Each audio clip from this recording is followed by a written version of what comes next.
এটা আমের মেলা বসছে আমাদের দেশে যেরকম মেলা বসে কাতার সেম একই রকম আমের মেলা বসছে। সবাই দেখতে এসছে আর কেউ কেনাকাটা করতে এসছে। আমের মার্কেট দেখতে অনেক সৌন্দর্যনীয়, অনেক লোক এসছে এখানে। এরকম সুন্দর সুন্দর প্রাকৃতিক ভিডিওগুলো আপনাদের মাঝে আমি তুলে ধরার জন্য চেষ্টা করি। আপনারা সব সময় আমার পাশে থাকবেন, আমার ভিডিওগুলো কন্টিনিউ লাইক শেয়ার করে দিবেন।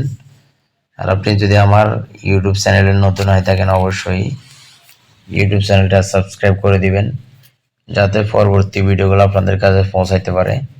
সুন্দর সুন্দর ভিডিও যত শেয়ার করবেন তত লোকজন দেখবে, তত আনন্দ উপভোগ করতে পারে। যাদের মন খারাপ থাকবে এই ভিডিওগুলো দেখলে মন ভালো হয়ে যেতে পারে। সবার আনন্দের জায়গা আম, এই দেখা যাচ্ছে আম। আমাদের দেশে তো অনেক রকম আম পাওয়া যায়, কিন্তু কাতারিরা আমের মেলা বসছে তাই সবাই আম কিনতে আসছে, এমনকি দেখার জন্য আসছে। সবাই ইউটিউব চ্যানেলটা সাবস্ক্রাইব করে দিবেন।